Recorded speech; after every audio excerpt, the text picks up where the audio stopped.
സുഹൃത്തുക്കളെ നമസ്കാരം. നമ്മുടെ വീട്ടിൽ ഈ മുരിങ്ങയില്ലേ, മുരിങ്ങ നല്ല സെൻറ്ററായിട്ടുള്ള മുരിങ്ങ അവൈലബിൾ ആണ്.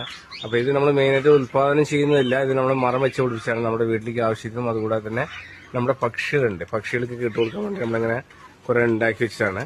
അപ്പോൾ ഒരു നല്ലപോലെ വളർന്നതുകൊണ്ട് ഒരുപാട് വലിയ മരമായിട്ട് പോകുന്ന സമയത്ത് നമ്മൾ കട്ട് ചെയ്ത് കളയും.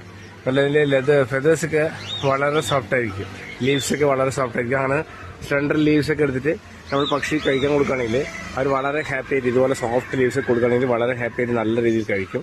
ഞാൻ നിങ്ങൾക്ക് ആൾറെഡി ഒരു വീഡിയോ കാണിച്ചു കൊടുത്തിട്ടുണ്ടായിരുന്നു. അതേപോലെ കോഴികൾക്ക് വേനൽക്കാലത്ത് ഇട്ട് കഴിഞ്ഞാൽ അത്യാവശ്യം കഴിക്കുകയൊക്കെ ചെയ്യും.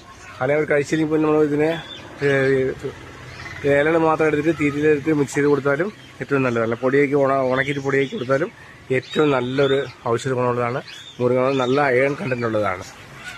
കാണിച്ചു തരാം, നമ്മൾ പക്ഷിയുടെ കൂട്ടത്തിൽ കഴിക്കുന്നത് കാണിച്ചു തരാം. ഇത് കണ്ടില്ലേ, മുരിങ്ങ ചെയ്തിട്ട് അവരെല്ലാം അടിച്ച് പാപ്പറാക്കി, പക്ഷികളെല്ലാം അടിച്ച് കഴിഞ്ഞിട്ട് പാപ്പറാക്കി നല്ലപോലെ കഴിച്ച് എല്ലാം കംപ്ലീറ്റ് താഴെ ഇട്ട് കഴിഞ്ഞു. എല്ലാവരും രാവിലെ ഇപ്പോൾ ഒരു അരമണിക്കൂർ മുന്നേ ഇട്ട് കൊടുത്താണ് അവർ കംപ്ലീറ്റ് ആയിട്ട് അത്യാവശ്യം കഴിച്ച് അതിന് വാവള് വേസ്റ്റ് മാത്രം കഴിച്ചിട്ടുണ്ട്. എല്ലാവരും കഴിച്ചിട്ടുണ്ട്. ഇത് നമ്മുടെ കോക്ടെയിൽസാണ്, ഇതൊക്കെ സെയിൽസിനുള്ളതാണ്. കോക്ടെയിൽസൊക്കെ ആവശ്യക്കാരുണ്ടെങ്കിൽ വിൽക്കാം.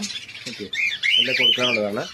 നല്ലതുപോലെ നാച്ചുറായിട്ടുള്ള ഫുഡ് കൊടുത്ത് നമ്മൾ വളർത്തിയെടുത്ത കോക്ടെയിൽസാണ്. നമ്മൾ ബ്രീഡിംഗ് പെയർസ് ഒരുപാട് ചെയ്യാനായിട്ടുണ്ട്.